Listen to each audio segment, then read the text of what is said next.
Thank you all for being here. As Sharon said, I'm Greg Cunningham, the Chief Community Impact and Inclusion Officer for the bank. And honestly, you all, I want to touch on three things. There are really only three messages I want you to leave with today. But before I do that, I want to first thank Al McFarland and the team from Insight News for going on this journey with us. And it was a conversation that we had about how we can just bring more transparency to the work that's happening, particularly focused on North Minneapolis.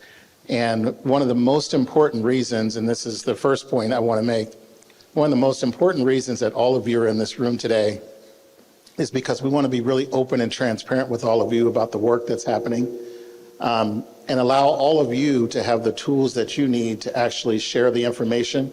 I think what people are craving is much more transparency about the work, much more accountability to outcomes, and organizations like ours, I think, who have the power to convene, to bring people like all of you together, to allow platforms, which we're going to hear about today, the support of Northside Forward, but really using all of your wonderful platforms to help us share the work. The second thing I want to mention is just why U.S. Bank has been involved. You know, I mentioned this at the Northside Forward kickoff a couple of months ago. And when I think about the work that U.S. Bank is doing and how we're supporting the Northside in particular and the region more broadly, but we've had a branch right down the street from here on West Broadway for 30 years. We've been here for 3 decades. And so this is not new. This work is not new to us. Our support and investment in this community is not new. But what's even more important than that, more important than the fact that we've had a branch here for 30 years and we've always been partnering with many of you and others to do this work, is we recognize we can't do it alone.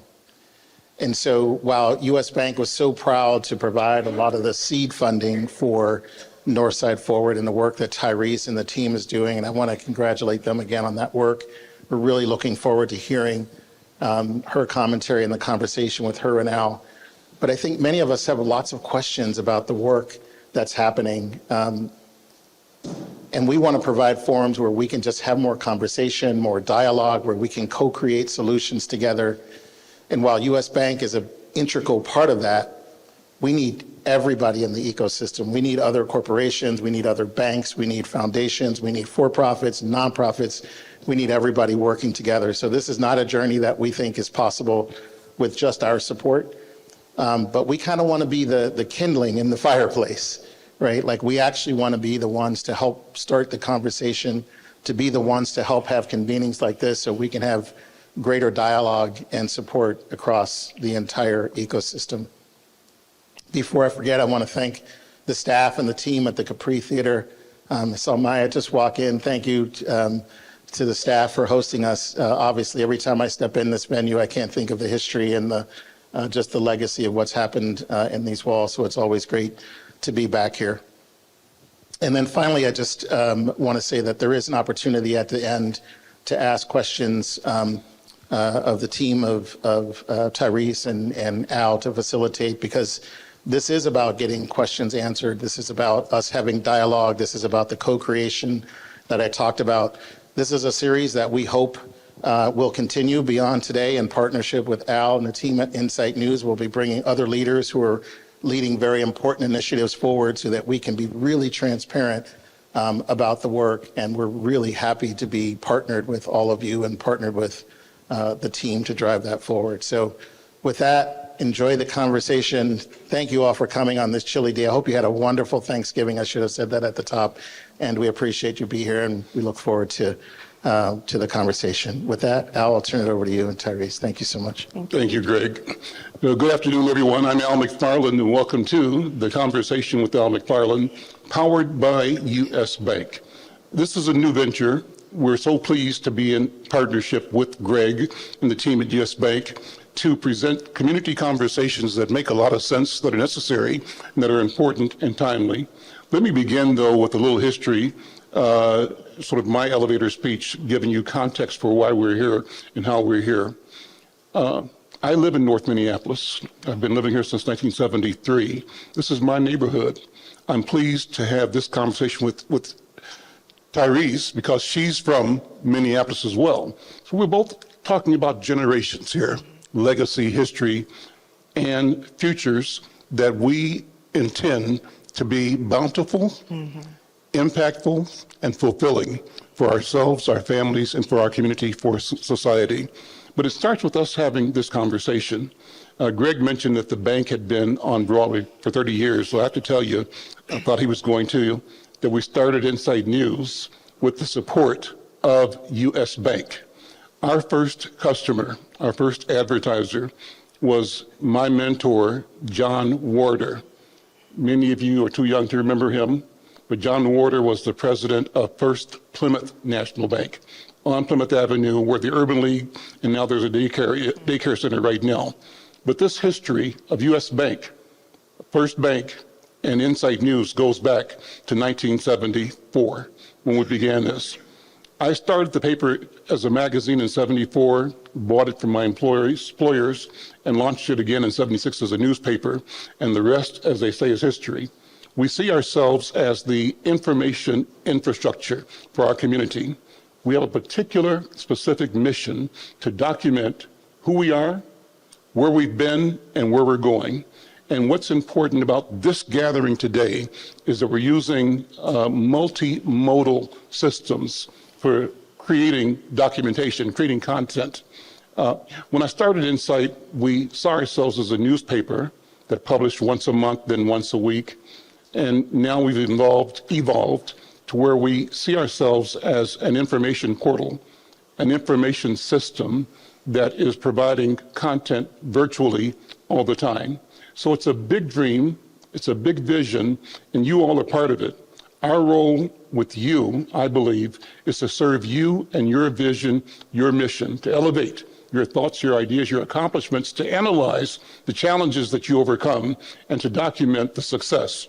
My wife and I, when we pray every day, we end our prayer with this message, that victory is inevitable and at hand. So with that, bear in mind, the victories you seek are inevitable and imminent. They are at hand right now. This conversation is part of that. Well, let me begin. Let me say it's a pleasure to meet you, Tyrese Cox, and to have you in this first of several conversations powered by U.S. Bank. This one, we want to focus on your work and your role at the African American Leadership Forum. You are the Chief Community Revitalization Officer there, and you've got a history that's powerful and wonderful. You're an educator, a leader in community. You've been committed to community advancement. You're a native Northsider. Tyrese is a career public servant who is dedicated to supporting and advancing community needs and interests.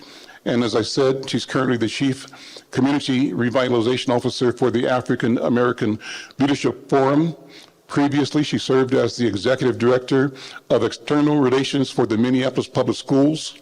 She's also served as the Assistant Superintendent of Recreation for the Minneapolis Park and Recreation Board, which is the #1 park system in the country.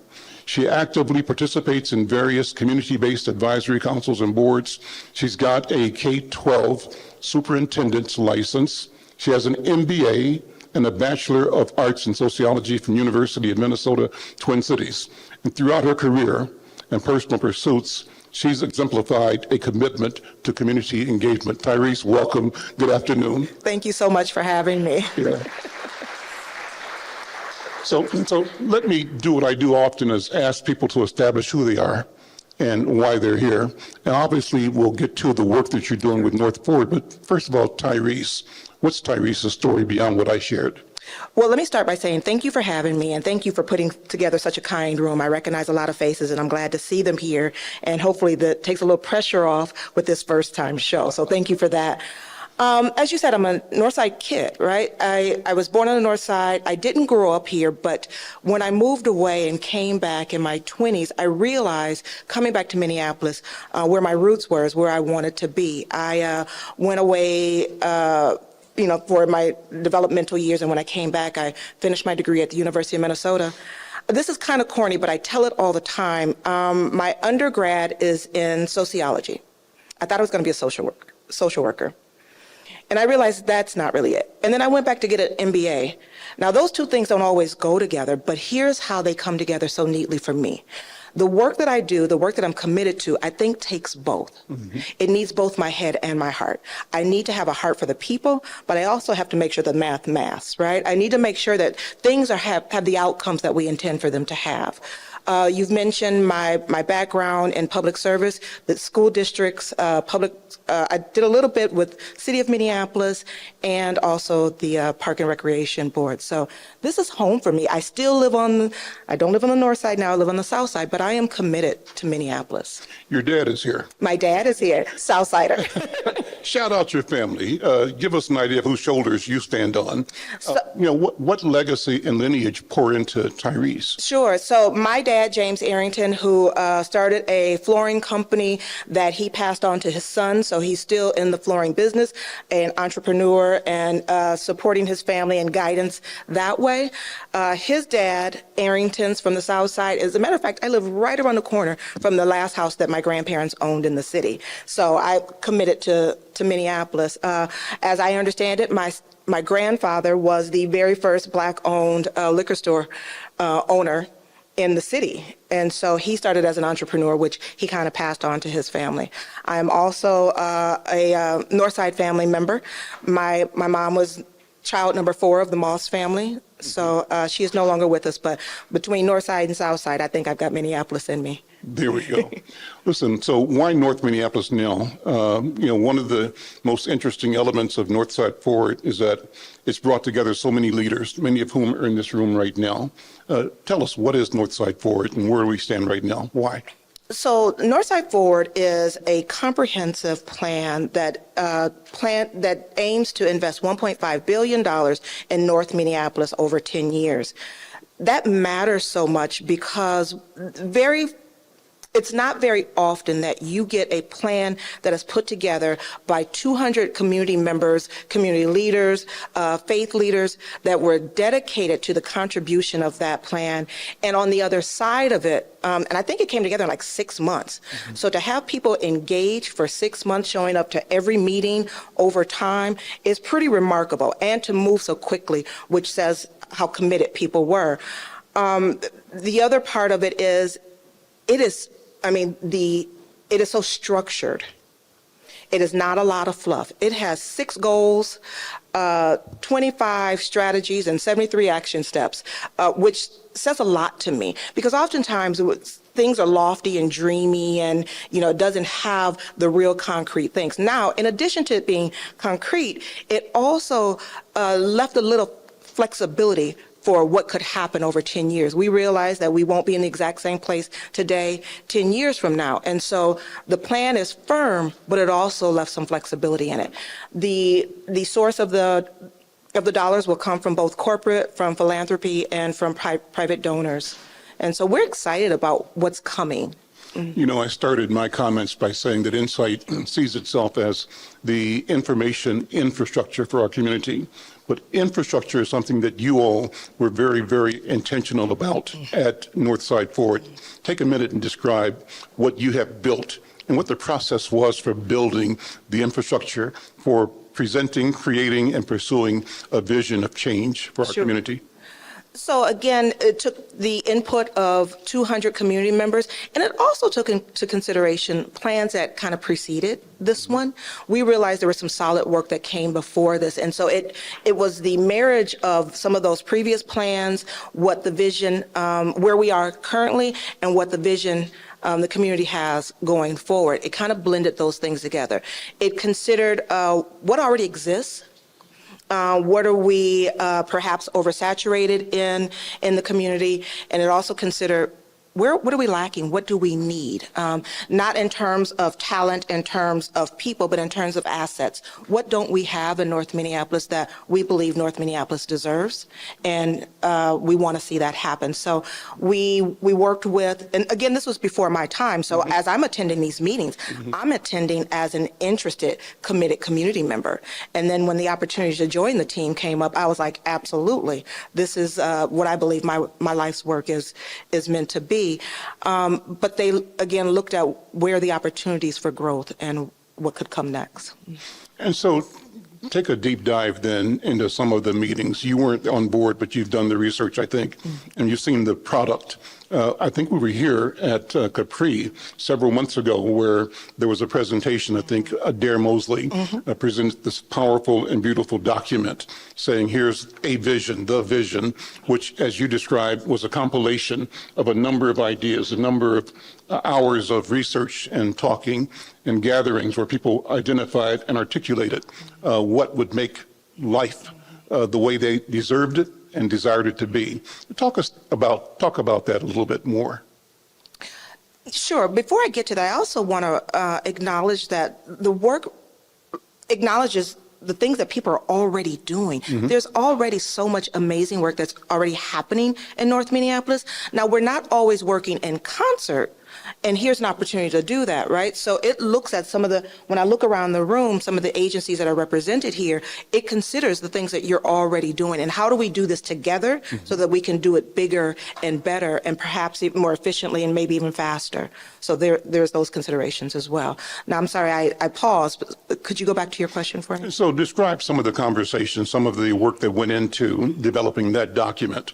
And how do you use the document to guide? You mentioned six goals. So let's go into the goals. Let's talk about that. Oh, you're going to ask me to go to the goals from my memory here. So goal number 1 is thriving corridors and nodes. So when we think about what Broadway looks like today and what it used to look like back in the day, and what it could be in the future. We want to ensure that there is commerce on Broadway, that people are moving around Broadway Avenue in ways that feels like a place where you want to spend both your time, your resources, and dollars, right? And so thriving corridors and nodes, there's cradle to career education, there diverse housing, health and wellness. I'm missing 2. There's one around, and this one I think is really important, the way we engage community members with our elected officials. Civic engagement. Civic engagement. So let's talk about each of those things. Let's talk about what's lacking in civic engagement and what you envision, what Northside Forward envisions as the optimum environment situation where people are civically engaged and take ownership of the civic well-being of our community. So as part of this, we are hoping that community members, particularly our younger people, understand why it's so important and to think about what engagement looks like before the presidential election. Recognize there's a lot of work that happens leading up to that there are elected officials in our community today that should be accountable to you. We want you to understand what that relationship could be and should be, and what you can expect from them, and actually what they can expect from you too. How critical is that in particular in today's political environment? There's so much uncertainty nationally, and that spills down to our state and local communities.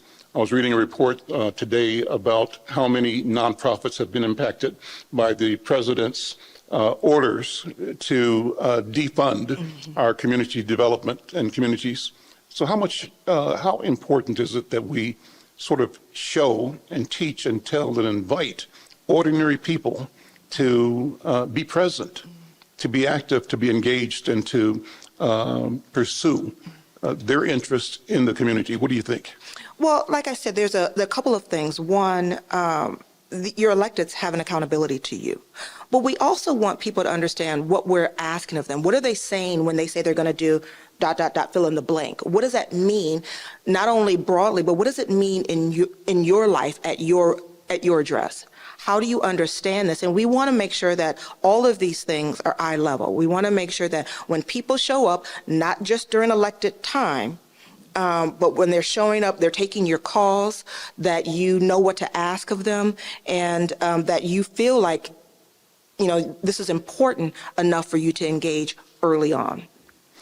Pivot to housing. What's the vision for housing for Northside Forward? There, believe it or not, there is a concrete number. So I believe the number is 1,800 housing units, and that is a combination of single-family housing, duplexes, tries, high density. We want to make sure that there is enough, and included in that is both home ownership and senior housing. When we looked around the community, again, there was an assessment done as part of putting the plan together, what exists, what doesn't. We realized that in the next 10 years, we will not have enough housing in our community to meet the community's needs. And so naming the number 1,800, I think is pretty impressive to say that's the number that's going to come out of this. So when I look at the neighborhood, where I live now since 73 in North Minneapolis, and I drive through and I see that our community really has room for a lot more people. And one of the things we lack is population, and we lack the ability to serve the growth of population. And I think Northside Forward is one of the systems that will help both identify and address and create movement towards building a population in North Minneapolis that doesn't displace the present residents. That's been a concern, displacement, regentrification. So as you have discussed housing and developing housing, what are the considerations and what do you hear? Because there's no single point of view. There's tension. What have you discovered in the process of having the conversation about housing development in North Minneapolis? So one of the things that we are thinking about early on is, one, how do we work with African-American developers? We want to make sure that as we are, as business comes out of this, that we are supporting our own community, right?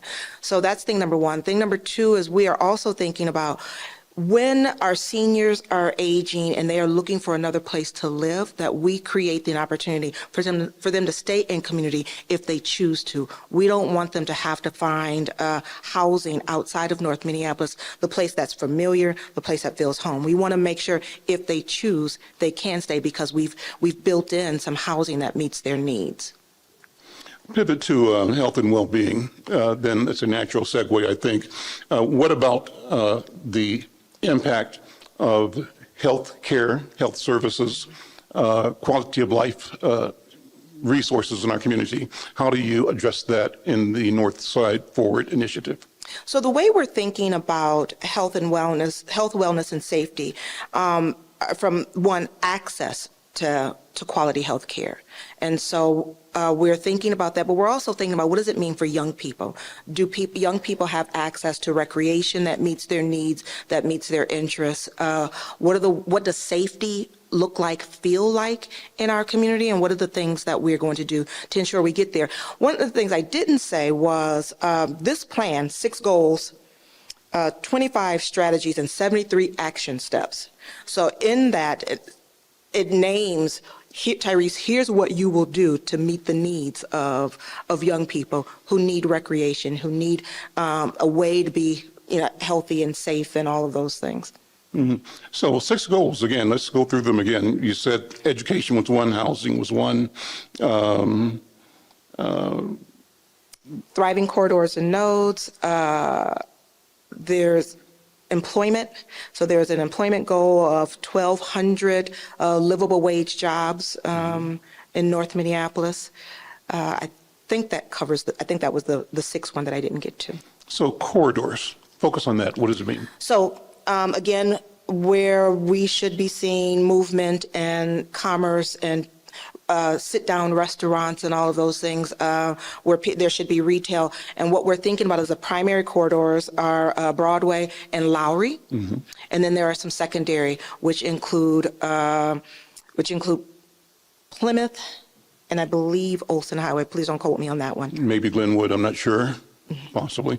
And so a thriving corridor means place where people can go and do all kinds of things, shop, recreate, enjoy each other, do business with each other. What have been the barriers to thriving in our community. I think people that have been here a long time have witnessed the deconstruction of neighborhood vitality. I remember when I first came to North Minneapolis in '73, it was just past the decline of Plymouth Avenue. Plymouth had been a vibrant commercial corridor. West Broadway was still vibrant when I started Insight magazine in 1974. We had the engagement and we followed the work of the West Broadway Business Association. It was primarily a white organization on West Broadway that kept businesses involved. Now we have an active West Broadway area association. I don't know that we have a Plymouth Avenue Business Association, but there are entities on Plymouth Avenue that are building that community again. And of course, Lowry Avenue, KMOJ, and Glenwood, a lot of good things happening there. How do you see all of this coming together to create a network, a system of opportunity and possibility? Well, I want to go back to your original question. You asked, what do I think have been the barriers? And I'm going to tell you what Tyrese thinks. This is not a Northside Forward answer, but there are a couple things that I think have been our challenges. One, where are current residents choosing to spend their money? Mm-hmm. Two, there is a perception of what North Minneapolis is and what it's not. I'll tell you, I got into nearly a full-on wrestle with someone about what they believe North Minneapolis is, and what they were speaking from was something that happened 10 years ago. Mm-hmm. And so the fact that perception is still kind of guiding what people think about North Minneapolis, again, whether it's real or not. And then I think... And so how do we change that? I think you hit the nail on the head. The perception drives how people act, react, respond, what they do and don't do. And if their perception is that there is no good, no value, no consequence for this community or this people, then their actions will reflect that. And public policy reflects that as well. How do we then, with intention and with resolve, change, create a narrative that shows our people both empowered and enabled and successful in crafting public policy, public actions that support our growth, our humanity? Sure. So I don't think I have to tell it to this room. I think this room knows this very well, but one of the ways we change it is how we tell our story, how well, how often, and how loudly we tell the stories about the good things that are already happening in North Minneapolis. Well, you mentioned some of the organizations in this room. Many of them are doing great work. Take a minute to shout some of them out, ones that you're working with, that you're aware of. I think it's worth saying a few names and giving people props for their support and involvement. So I would like to say one of my longtime mentors, she's been holding my hand for a long time, is Miss Doris Baylor, who has been doing amazing work in North Minneapolis for a long, long time. I see Neon represented in the room, and I see Summit in the room, and PPL is here. There are a number of folks in this room. That is Park Boards Foundation are here. A number of folks that have been pouring into this community for a long, long time. Here's what excites me, is while each of them have been doing amazing work for a long time, here's an opportunity for us to do it together. Again, so that we can maybe do it faster, more efficiently, and again, a bit more loudly. So what did it cost to build this plan? And you mentioned that this initiative is $1.5 billion, and that's kind of a 10-year investment. How much has been raised so far? And how is that deployed? And let me give background before you answer the question. The critical role that U.S. Bank plays in convening partner companies to support neighborhood and community organizations. Talk about that, if you would. A lot of money has gone into building the infrastructure that is leading to the next phase of development. And that development is a development across organizations. That's why you keep saying, and properly so, that working together is the next frontier. That there's been all kinds of terrific siloed activity, but how do we elevate that where everything amplifies everything else? And then we have a sense of movement And, you know, I use the phrase, and you all can take this down, our mission is to create a public mind. So visualize this. You have your mind, your thoughts, and we all bring our individual, you know, thinking and stories to everything we do. But how do we conceptualize the power of our minds united? Imagine it. That's what I call the public mind. And our mission today is to create a public mind that everybody can tap into, that everybody can feel reflects his or her interest, their interest, and that everybody can articulate over the dinner table, over the water cooler, at the tennis court, in daily life, because all of it has to do with our development as the excellent human beings that we are. Go ahead. There was a lot in there. So what I think I heard the question was, how do we elevate? Is that? I think there's. And so listen, you know, my questions are really answers. Okay. And so I'm setting it up so you can say what you want to say. And just flow with the conversation. Whatever is on your mind, your heart, just bring that. So I think one of the ways that we elevate is that we continue to look for ways to work together. You know, there was a period, and particularly in the nonprofit world, where we were in competition because resources were thin, right?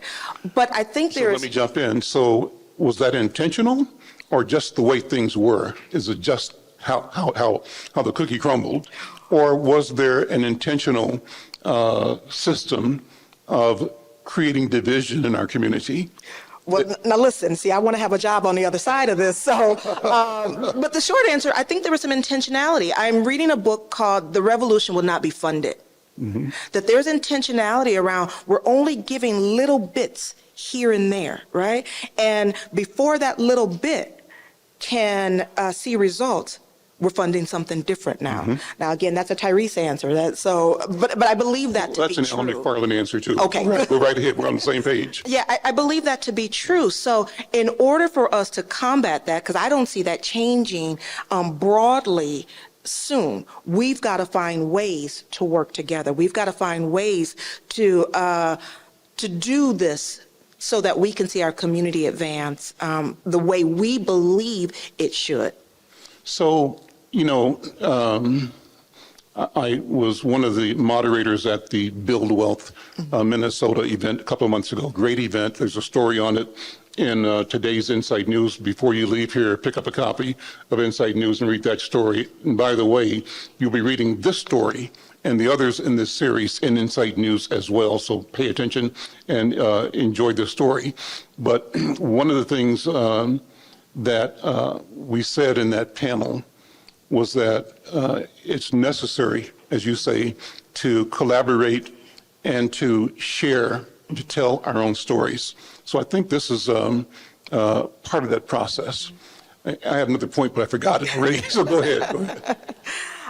You know, when I think about what's already happening, Yeah.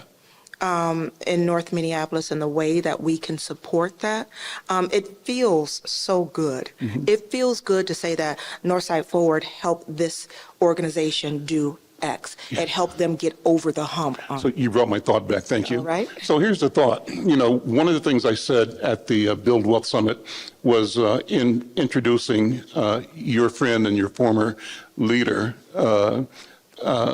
from what's the name of Groundbreak, right? Mosley.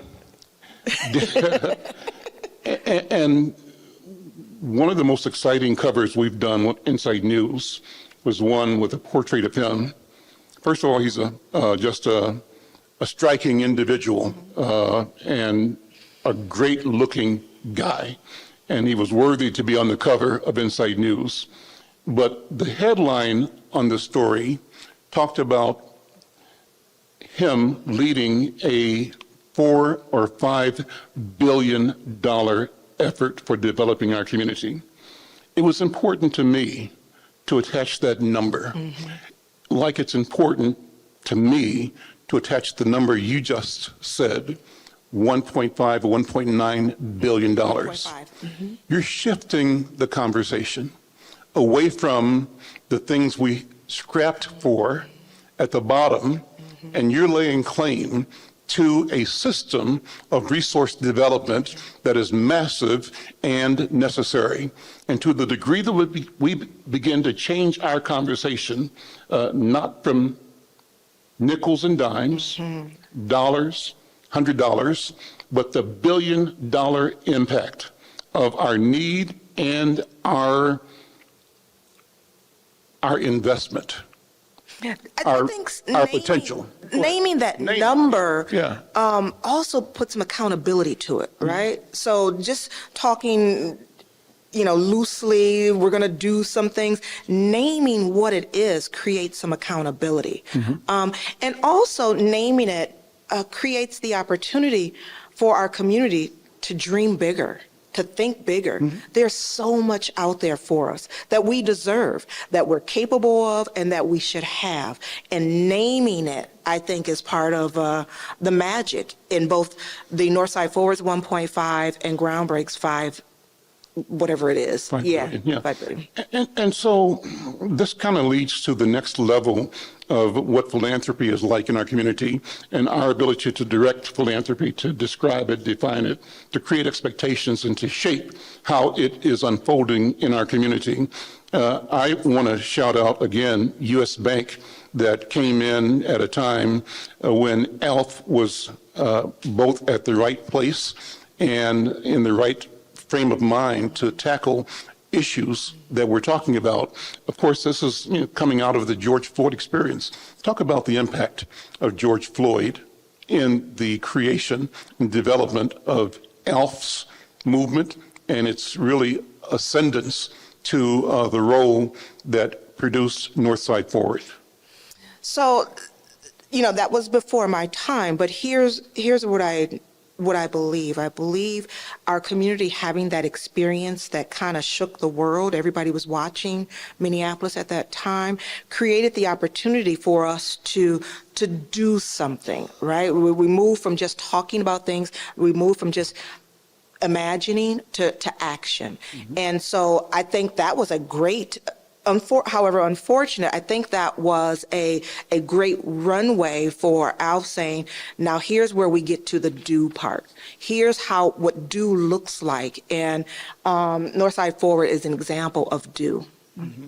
So name some of the projects that you've supported already and some that may be on the drawing board. How does the deployment of a vision that costs $1.5 billion look in real time? So I'll talk about the way, we talked a little bit about the way the $1.5 billion will come together, corporate philanthropy and private donors.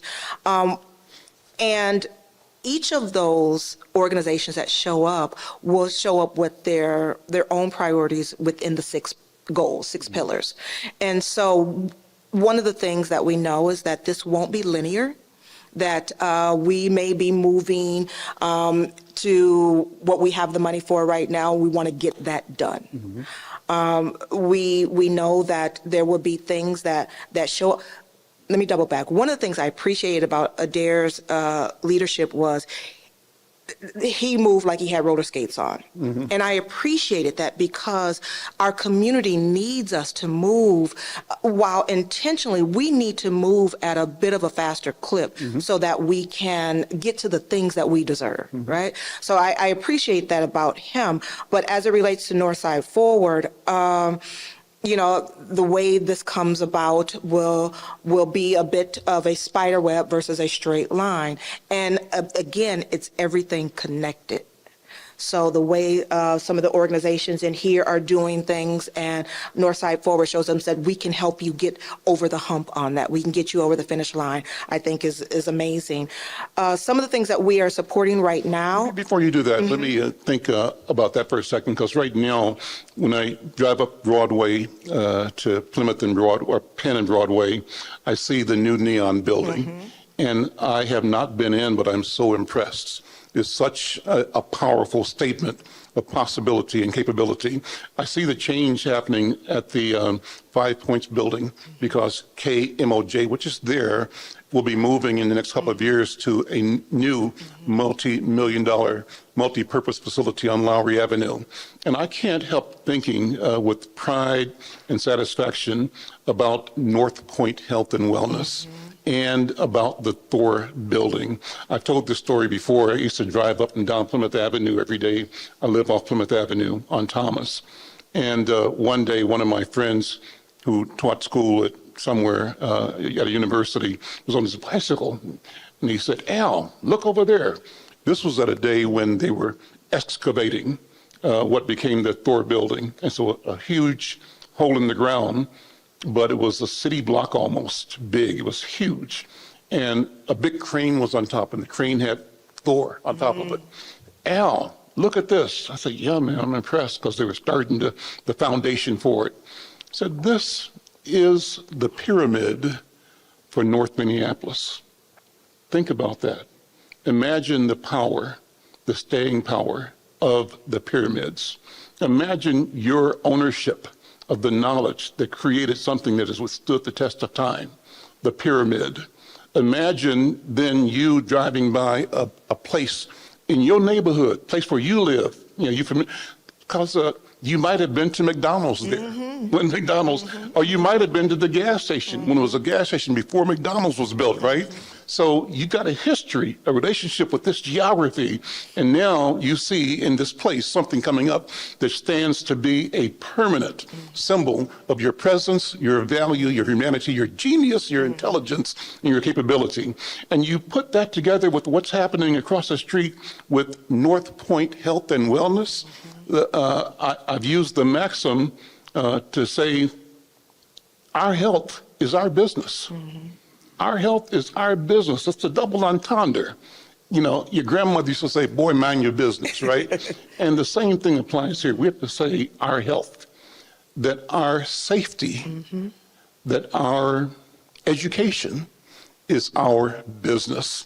And in saying so, we claim both a duty and a responsibility to be present and to give voice to our vision of what our community can and should be. So go ahead from there. Well, you just named 3 or 4 really big things in our community, and their presence is creating so much energy and synergy around what can be, what we can do with that. So, while I haven't been inside the shared kitchen yet either, I'm hoping to get there soon. I want people to be thinking about how you use those spaces. How are you supporting them both, through visiting, through resources, or whatever it is? We've got to maintain those things before we can talk about growing things. It's a both and. We've got to maintain what we have, and we have to think about growth and expansion at the same time. So how do we do that?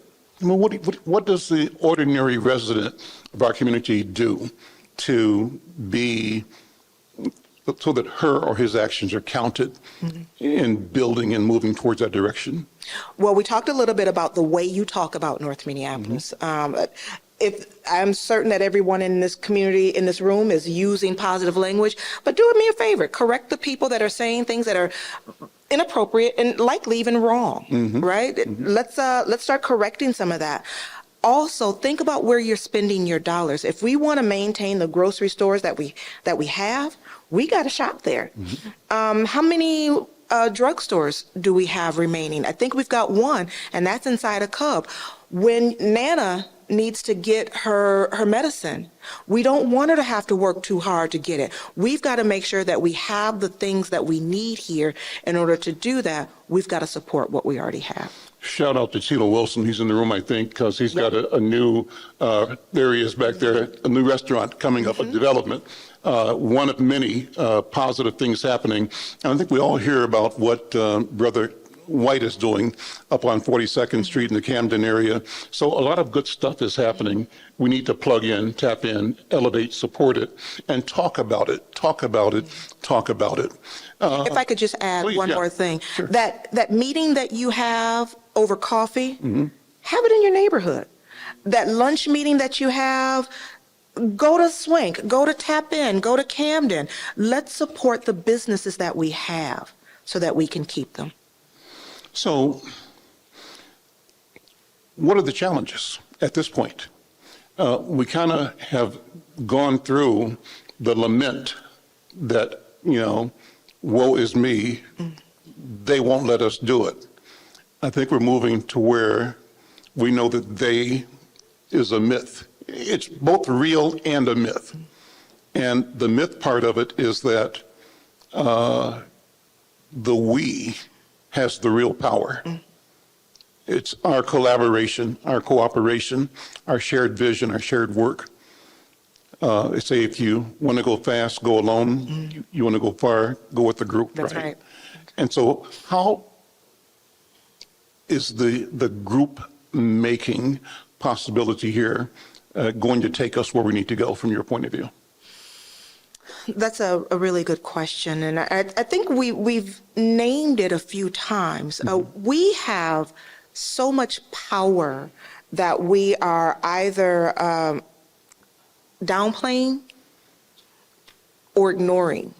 Right? And I think when we shift that, when we start to think about what we're capable of, as I said at the top of this discussion, there is so much already happening in North Minneapolis. There's so much talent.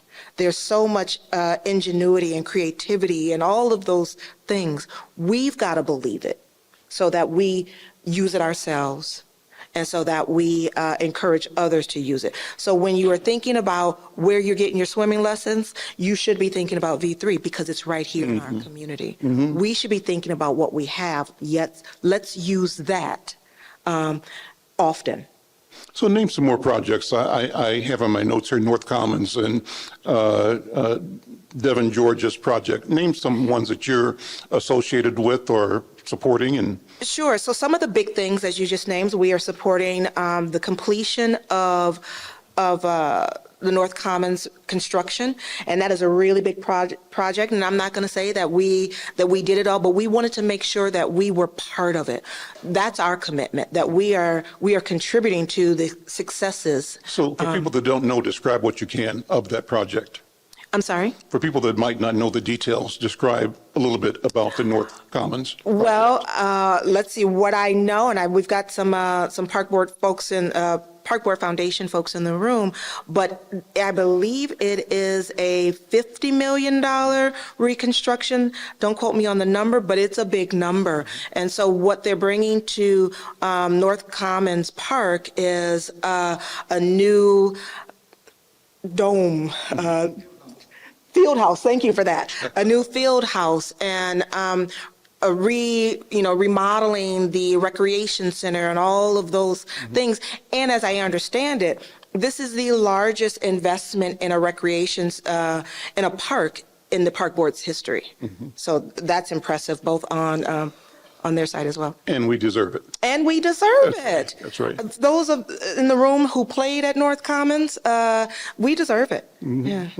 Devon George. Devon George's project is he is launching a manufacturing facility here in North Minneapolis and is bringing a number of jobs to the community. And we have an employment goal as well. So bringing this facility to North Minneapolis helps us in a variety of ways. One, it brings business, but also brings job. Northside Forward has about a 1,240 job goal over the next 10 years. I think when Adair spoke, he mentioned Northside Forward is one of the places where small businesses can go for capital. Is that part of the portfolio? It is part of the portfolio. And so one of the things I've been describing to this point is Northside Forward wants to help get people over the hump, right? So as I'm hearing people say, they can oftentimes get funded to here, but what they need is here. And so Northside Forward wants to help close the gap for some of those things. Okay. Any other businesses you want to shout out right now? The ones that projects that you're working on? So we are supporting in a small way the continuation of North Market. And so we'd love to see people start to shop there again. They're bringing back their 50% off fruits and vegetables. So please make sure you're using that It's as a great resource in our community. Yeah. right. And there are a few small businesses that have been open for some time and are needing some resources to continue.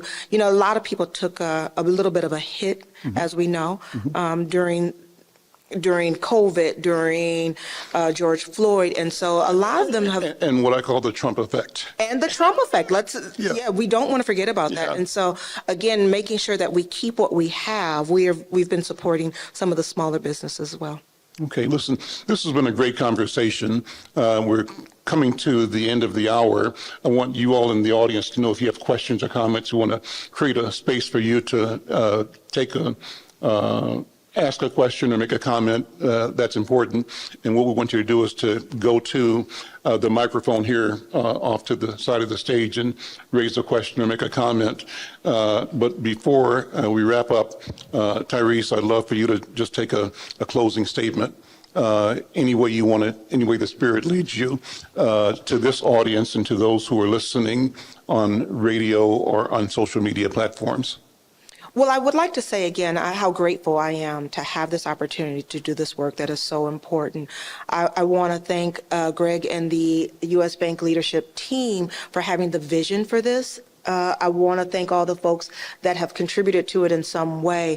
This is, again, some of the most powerful and important work that I think we could be doing at this time. Okay, great. And then let me close by echoing my appreciation, my thanks to all of you who are here at the Capri Theater. By the way, this building is magnificent. It's a great resource for our community. And I think we're in the Paradise Room.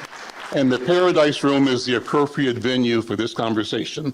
Ladies and gentlemen, we're building paradise in our own community, and it's up to us to do it, and we can. And as I said at the beginning, victory is both imminent and inevitable. We are on track, and we are building the freedom that we seek, building the democracy, building the vitality, and we are going to save ourselves, our families. We're going to save humanity in the process. Absolutely. Well, listen, thank you all so much. I'm Al McFarland. You can, I want you who are here to make a comment on your social media, your Facebook or Twitter or LinkedIn, however you communicate. Shout us out, shout out this conversation, and then stay tuned to see the report from this conversation in Inside News and across our social media platforms when we take this show live. This show will be aired on KFAI and be aired across the country at Black Press USA YouTube. So thank you all for being here. Give yourselves a round of applause.